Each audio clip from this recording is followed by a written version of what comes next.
Success in extreme long-range shooting is a matter of sophisticated equipment in the hands of a talented and disciplined marksman, guided by the wisdom of coaches who analyze and interpret the environmental conditions. When all these factors converge, the results are electrifying, and the hits just keep on coming.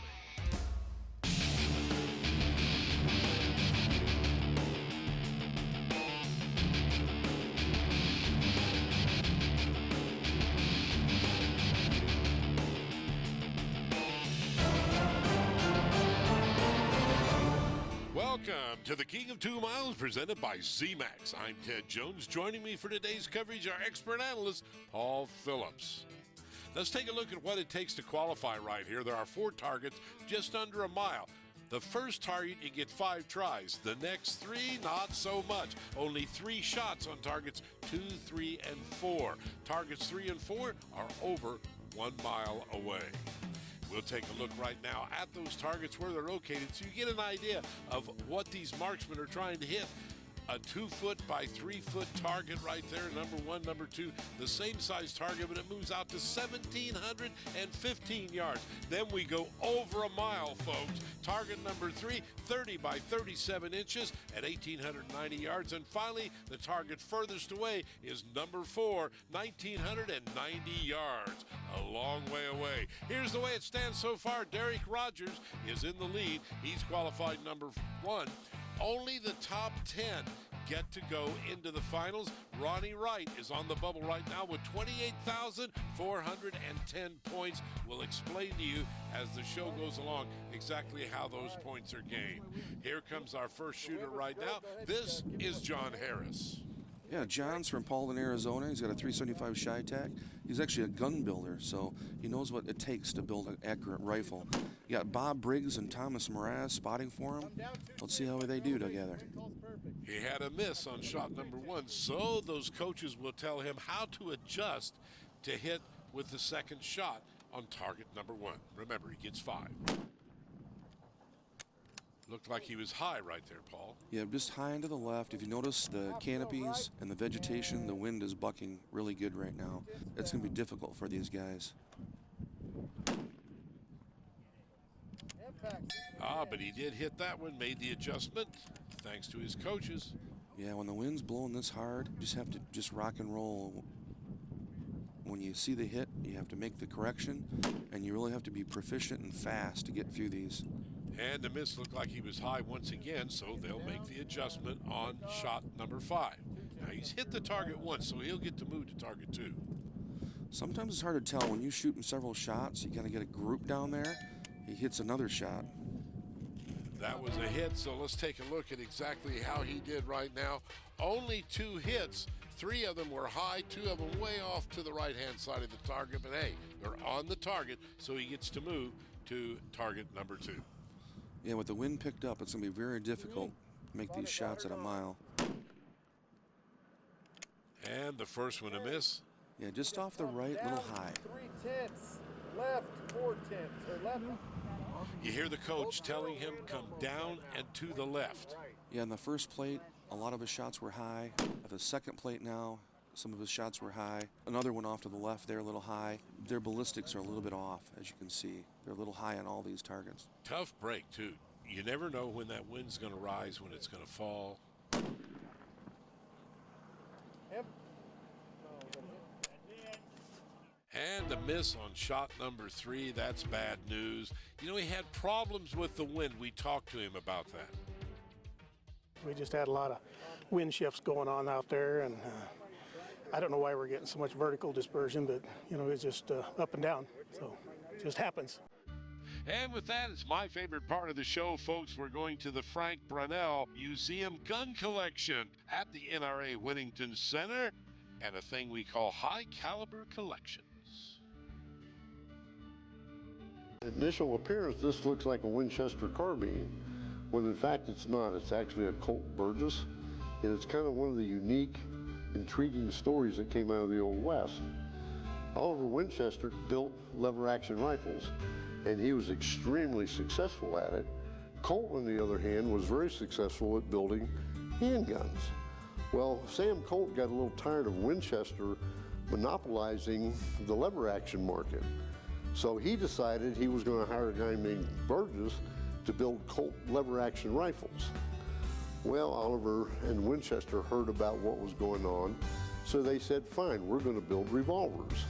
And what happened in the end was Colt got together with Winchester, they shook hands and had a gentleman's agreement. If Winchester won't make revolvers, Colt won't make lever action rifles. And it's just one of the unique and intriguing stories that comes out of the Old West. And with that, we'll take a break. Our next shooter will be Thomas Mraz when we return for more of The King of 2 Miles, presented by ZMAX.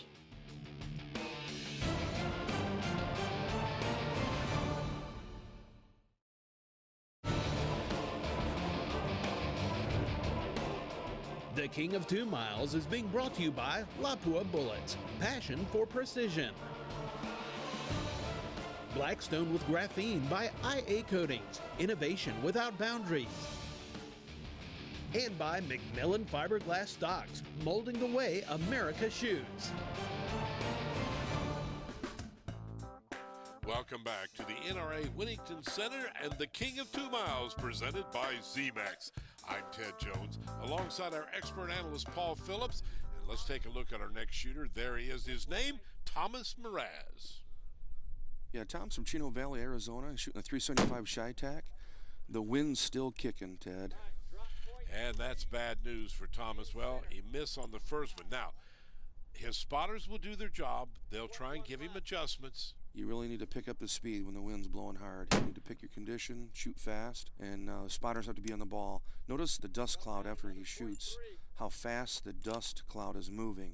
That's an indication of how fast this wind is.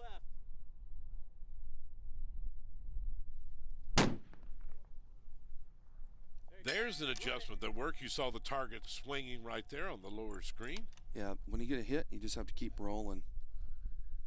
If you wait, the wind comes and might miss. Like right there, he missed number 4. Probably didn't change a thing, but the wind changed. Well, actually, he hit over the top there. He had the good wind call, but just went over the top edge of the plate there.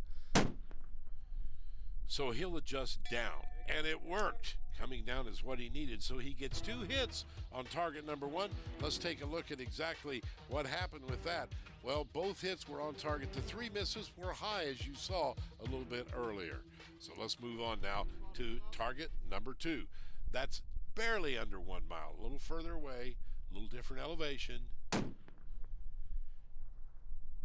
a miss right there. Yeah, so he had a lot of shots that were high in the first plate, and as a ballistician, what you do is you take that information, you add it to the next plate. So you need to come down, obviously, here.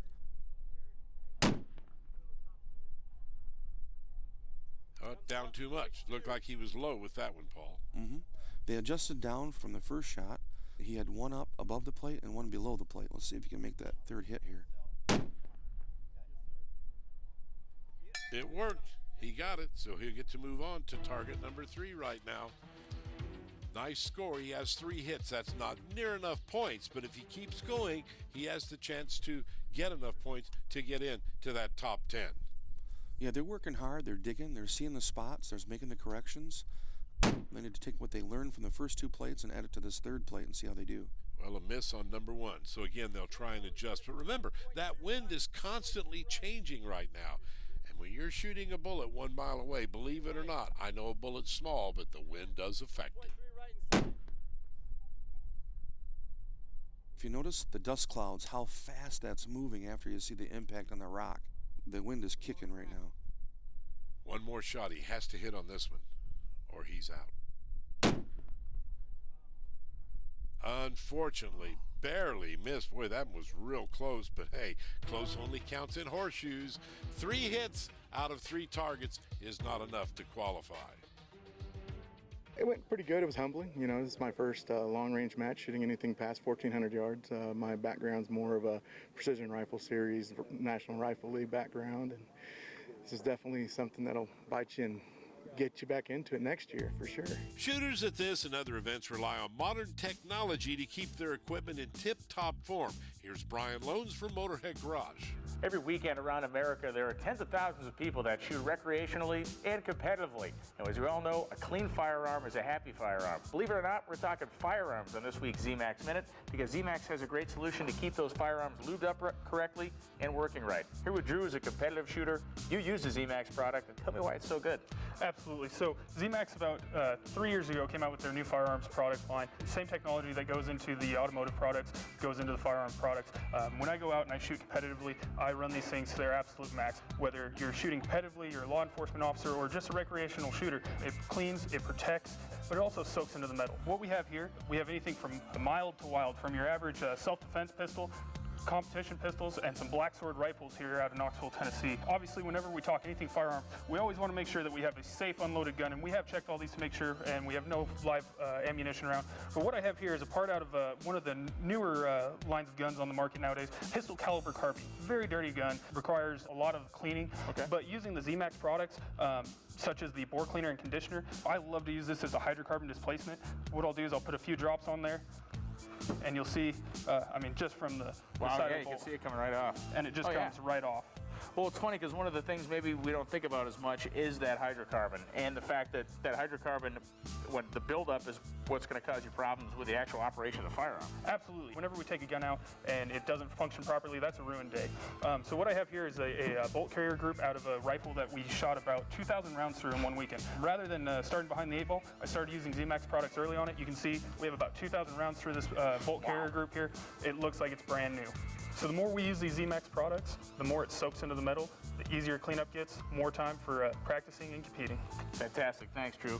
You know, just like a classic car you don't drive every day, chances are you're not firing your firearm every day, so that's why you need the best products on the market to keep them lubricated, keep them clean, and get them ready for use when you want to use them. Go to ZMAX.com to learn more about how ZMAX can help you maximize your fun and your efficiency in your firearms.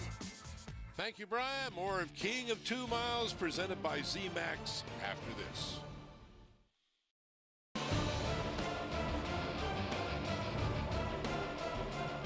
Welcome to the King of 2 Miles presented by ZMAX. We're here at the NRA Whittington Center in Raton, New Mexico, and our next shooter will be Philip White. Phillips from River Oaks, Texas. He's shooting a .338 Shy-Tac. It's .375 Shy-Tac neck down to .338 caliber. And a miss on the first shot, not unusual. You have to kind of get everything zeroed in right there. He's got one of the best, Dave Tubb, next to him, spotting for him. And they did. You hit it about 2 inches in from the bottom. You can hear the spotter in the background telling him he was about 2 inches in from the bottom. What correction to make with his scope. He made that correction, but not good enough. A miss. Yeah, Dave's one of the best in the world at spotting and shooting. Again, the wind will pick up. 1 mile an hour right to left. 1 mile. At these distances, you can have 5 to 10 mile an hour of drift between just each wind gust. So it's important to work together and shoot fast. Notice he does shoot very quickly. It doesn't take much time at all because he's assuming he's going to get to go on to all 4 targets. And a miss just a little high right there. So let's take a look at exactly how he did. Not so swell, folks. One hit very low, but on target. The others were kind of all over. Again, trying to compensate for the wind, he moves to target 2 because he did have 1 hit on target 1. You have to notice the wind right off of his hoodie there. It's blowing really hard right now. Well, they did something right. He's got a hit. I saw it in the lower corner right there as the target started swinging from the impact. Yeah, that's impressive. Put the first run on target at a mile, almost a mile away. With this wind, it's impressive. Helps to get a lot of points, too. However, you don't get points for that one. That was a miss. Here's the third try. 1 right to left. 1 right to left. You hear the coach back there telling him what to do. Oh, and he barely missed that one, too. But since he did have a hit on target 2, you can see he will get to move on to target 3. Now, he's going to have to start having more hits in order to gain enough points. Takes over 28,000 points to get into the top 10. It's that mighty old third plate here. We'll see how they do. Well, quite normal. He missed. The third target, for some reason, seems to be the one that's the biggest problem for most of these shooters. It's over a mile away. If you notice on the target, the view of the spotter, it's in a shadow on the rock. So it's really difficult to see those impacts. Unless you see a big poof of cloud from the bullet, it's really difficult to see where that's hitting. One final try. Third shot. That's the last one he gets. And a miss, unfortunately. So Phil will be out of competition, only 2 hits. And we asked him about the entire experience. We didn't get first round impact at the first target, followed it up with an impact or 2. We're able to get a first round impact at the next target. Couldn't ask for anything better. Didn't quite nail it on the second to last target. That's all right, there's always next year for that.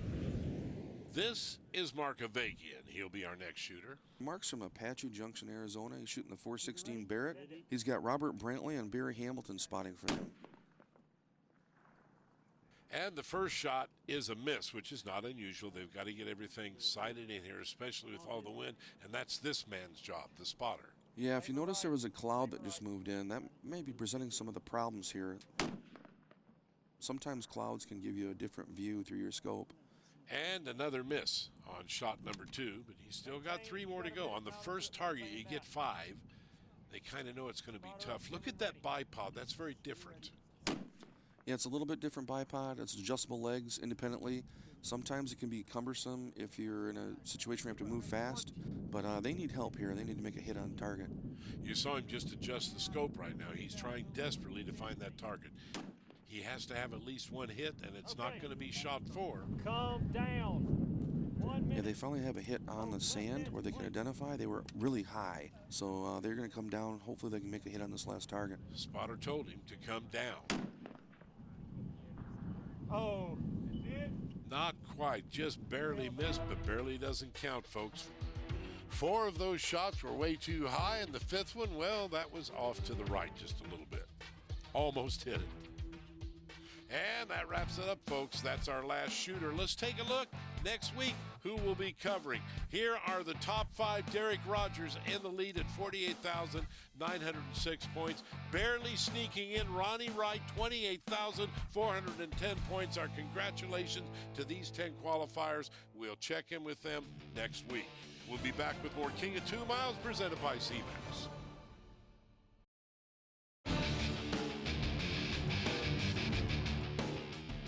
King of 2 Miles is being brought to you by Night Force Optics. Rugged, reliable, repeatable. Applied Ballistics LLC, the science of accuracy. And by ZMAX Micro Lubricant. Protect your gun from harmful buildup. Welcome back to the King of 2 Miles presented by ZMAX. Ted Jones here with you, and we'll talk with our expert analyst Paul Phillips as we recap our finalists and how they got here. Well, the king of the castle so far is Derek Rogers, 48,906 points. Yeah, Derek's a world champion shooter. He shoots fast. There's really nothing he can't do. In second place was Walt Wilkinson, who blew everybody away with how accurate he was. Walt's a former Ranger Special Forces guy. He's also a long-range instructor at Gun-Sight. They're definitely going to be prepared to take everybody on. Third place with 39,611 points was Garrett Fravert. Garrett is definitely on the ball with his big 50. Someone that is going to be in contention. Then came Dan Polabel. He is the number 4 qualifier, 39,592 points. Dan's a world-class FTR shooter, champion shooter. Even though he's shooting a .338, he'll be in contention as well. Then in 5th place, my compadre, Paul Phillips, who did a very nice job here. Not only a good job shooting, but he did a good job also as a coach. He had 39,275 points. Mitchell Fitzpatrick was our next qualifier, number 6 position, 37,321 points. Mitch is a phenom. He is the defending champion of King of 2 Mile, and he'll be definitely in contention to win. Then came the number 7 qualifier, Duncan Davis, 35,590 points. Duncan's a rifle builder. He knows what's going on for performance and precision.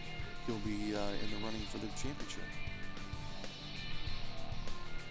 And our number 8 qualifier is David Griffith, 30,693 points. David was one of our earliest qualifiers. He's shooting a 416 with a big old cutting edge bullet. He'll be definitely in contention. Number 9 qualifier, unusual. Randy Powell did not hit all 4 targets. He got all of his points on the first 2 targets. We kept telling you points were important. This guy proved it as he got in strictly on points, not for hitting all 4 targets. And finally, Ronnie Wright got in number 10. Ronnie's a ringer. He's shooting a 416 Barrett. They came well prepared.